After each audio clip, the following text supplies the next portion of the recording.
ini tadi bicara mengenai UNCLOS dan kita memperoleh wilayah tambahan lah, ZTE ya.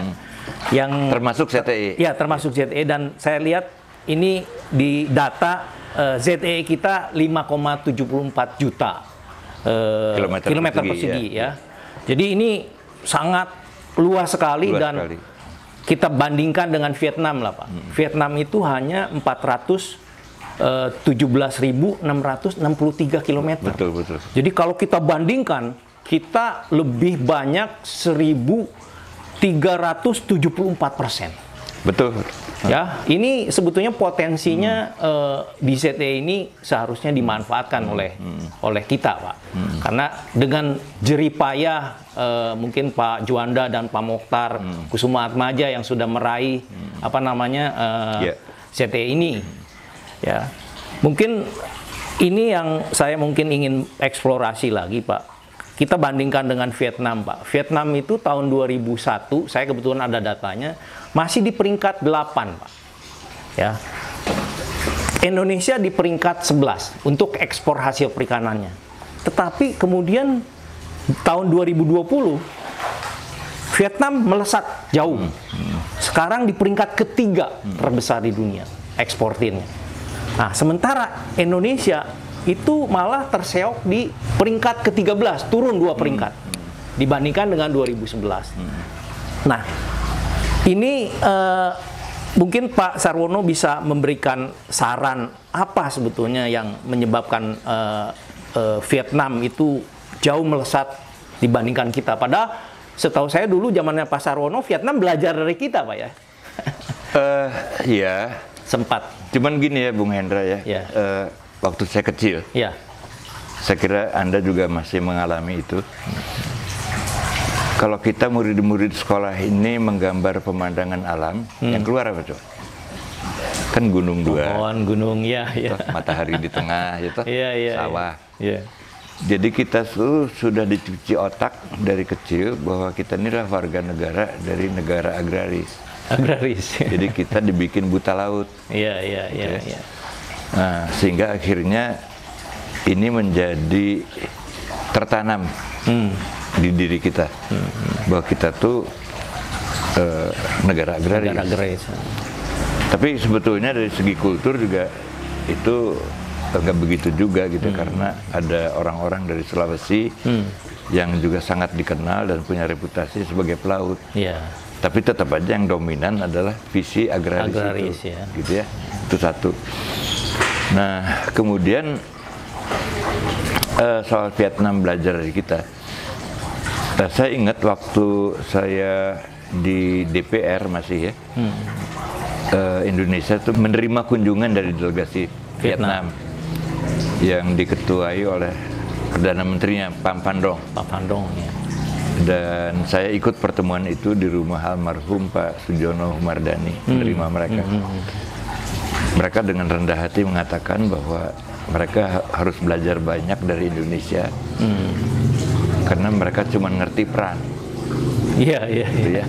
Dan itu pun katanya belajar dari Indonesia, karena mereka belajar dari karya Pak Aha Nasution, pokok-pokok perang gerilya. Ya. Jadi mereka bilang kami ingin belajar tentang pembangunan dari Indonesia, gitu. Ya ternyata kita menjadi guru yang baik ya, karena murid-murid kita lebih pandai dari sang guru. Gitu. Melampaui sang guru jadi. Iya. Malaysia juga begitu ya. Iya. Itu kita mengirim ke Malaysia waktu itu tahun berapa ya? 70-an. Guru-guru dan dosen. Gitu, untuk membangun pendidikan di Malaysia. Gitu. Dan sekarang ranking universitas mereka lebih tinggi dari kita. Ya jadi kita syukurin aja lah bahwa orang Indonesia itu ternyata menjadi guru yang baik, karena semua muridnya lebih pintar dari gurunya gitu. Iya.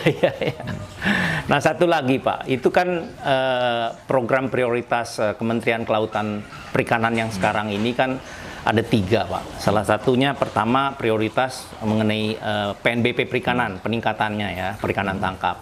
Yang kedua perikanan budidaya dan membangun kampung-kampung komoditas unggulan budidaya. Nah, kalau kita lihat Vietnam itu kan hampir 70% itu justru berasal dari budidaya, Pak. Jadi kemajuan mereka ini justru pesat. Sementara Indonesia justru tertinggal karena prioritas budidayanya mungkin kurang. Nah, sekarang udah ditekankan untuk prioritas budidaya. Bagaimana menurut Pak Sarwono nih? Jadi zaman saya dulu, Ya. ada 2 kali kita bikin rapat kerja.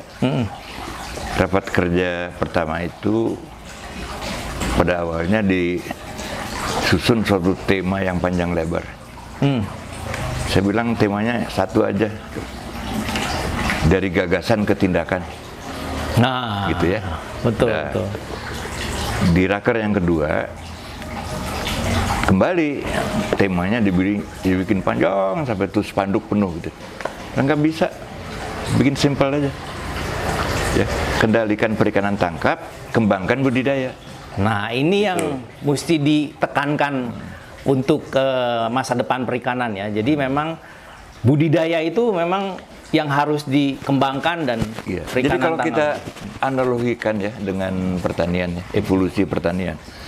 Pada awalnya kan manusia itu kan menjadi Nomaden. nomaden, pemburu, Pemburu, gitu, ya. dan pengumpul. Ya. Nah, kemudian ada transformasi dari pemburu menjadi peternak, Ya. dan dari pengumpul menjadi petani, Oke. gitu. Dan saya kira kalau lihat tren ke depannya, sama juga berlaku di perikanan ya.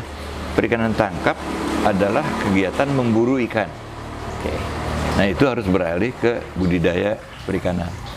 Dan menurut saya sih memang dari tren umumnya di dunia, volume perikanan tangkap itu konstan turun. Yang konstan naik adalah volume budidaya. Gitu ya. Betul. Dan ada satu hal lagi yang menarik menurut saya sih ya, sehubungan dengan perubahan iklim. Ada semacam studi yang mengatakan bahwa protein di masa yang akan datang bagi umat manusia itu tidak lagi dari daging. Karena hewan-hewan yang produsen daging itu seperti sapi, kambing, segala macam itu menyebabkan emisi metan yang tinggi. Nah, jadi alternatifnya di masa yang akan datang adalah Plant based atau apa? plant based dan juga insect. Serangga, dan juga ikan. Oh, jadi Gitu. 3 itu ya? 3 itu. Jadi bangsa sapi segala macam itu phase out. Oke. Gitu. Jadi menurut saya prospeknya perikanan itu sangat bagus. Cuman masalahnya apakah di tingkat elit ya pengambil keputusan ada nggak pengetahuan dan kesadaran tentang itu. Nah, itu yang saya kira harus segera dialamatkan.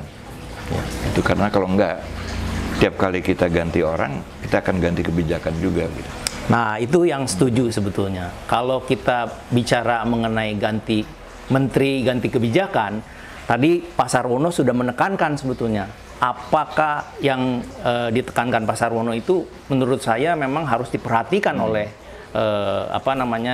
siapapun lah, bukan hanya Kementerian Kelautan dan Perikanan, itu bagaimana merubah gagasan menjadi tindakan. Ini yang paling penting, ini yang merupakan kelemahan kita menurut saya itu di sektor kelautan dan perikanan itu juga. Iya, di banyak bidang lah begitu ya. Banyak bidang lah ya, dan boleh dibilang kan slogannya selalu berganti ya. Setiap kali menteri ganti slogan, ganti prioritas. Sebetulnya seharusnya ada roadmap yang seperti GBHN nggak Pak untuk sektor kelautan dan perikanan? Secara umum sih harusnya iya. Ya. Dan sekarang pun oleh para pemimpin politik kita sedang diperdebatkan ya. Bentuk dari long term plan itu apa, gitu ya. Karena tentunya karena konstitusi kita udah berubah, kita nggak bisa lagi bikin tiruan dari long term planning zaman dulu. Nah, kalau long term planning itu tidak dilakukan, ya akhirnya risikonya ini ganti rezim, ganti kebijakan. Iya. Gitu. Dan akhirnya nggak ada kontinuitas. Betul. Cuman juga saya rasa edukasi juga mengambil peran yang sangat penting. Gitu. edukasi dalam arti kata jangan kayak dulu dong, anak-anak tuh dicekokin tentang negara agraris lewat kegiatan menggambar. Gitu. Contohnya begini, saya pernah ke Pulau Seribu waktu saya di KKP itu. Saya bagiin kertas ke anak-anak. Saya suruh mereka bikin gambar pemandangan. Yang keluar itu lagi anak-anak Pulau Seribu tuh. Ya. Iya, masih gambar gunung juga ya. Padahal hidup di laut tuh ya. Hidup di pantai. Di udah pantai gitu, ya. Saya bagi lagi kertas. Saya bilang sekarang kalian gambarin apa yang kalian lihat sehari-hari di sini. Baru keluar tuh terumbu karang, ikan segala macam. Wah. Nah itu. Ini yang harus diedukasi ya. Mengedukasi. Mulai dari anak-anak kita harus edukasi untuk kesadaran laut. Ya. Jadi kalau misalnya kontinuitas policy itu kita bahas dari segi struktural ya, apakah bentuknya seperti GBHN atau enggak, itu kan bisa-bisa nggak kemana-mana. Iya. Kita punya argumen. Tapi misalnya kalau kita berhadapan dengan apa yang harus kita edukasikan ke anak-anak, saya ada beberapa jawaban. Misalnya begini, menanamkan jiwa maritim di generasi muda. Angkatan Laut sudah ada program yang namanya Saka Bahari, gitu. Di apa sih istilahnya di sana tuh, Direktorat Potensi Maritim gitu ya. Itu seharusnya itu diperluas sehingga tidak hanya merupakan program dari Angkatan Laut. Dan kita bisa tiru program yang sekarang sudah berjalan di negeri Belanda. Mereka membentuk suatu komunitas anak muda yang namanya kadet sipil. Sipil. Orang sipil, bukan militer, gitu. Dan juga tidak perlu kerja di dunia pelayaran. Tapi sebagai anak muda, mereka itu diajar berlayar ya, sebagai awak. Nah, di kita kalau hal itu dilakukan, itu anak-anak tuh disuruh masuk kapal hanya sebagai penumpang. Iya, bukan sebagai subjek. Sebagai awak. Iya, betul. Nah, jadi edukasi semacam itu jangan hanya diminati atau dijadikan wajib bagi Angkatan Laut aja dengan menggunakan kapal Dewa Ruci atau Bima Sakti gitu ya. Atau Arung Samudra, enggak. Tapi juga harus ada edukasi untuk menanamkan jiwa maritim itu di kalangan anak muda, meniru apa yang dilakukan oleh Belanda. Gitu. Tapi sekarang itu belum nular. Iya. Mungkin karena Belanda bukan guru yang baik gitu ya. Jadi muridnya tetap aja cuek gitu ya. Kalau kita guru yang baik ya. Iya. Semua murid kita tuh lebih baik dari kita. Lebih baik dari kita sekarang ya. Contohnya Vietnam dan Malaysia ya.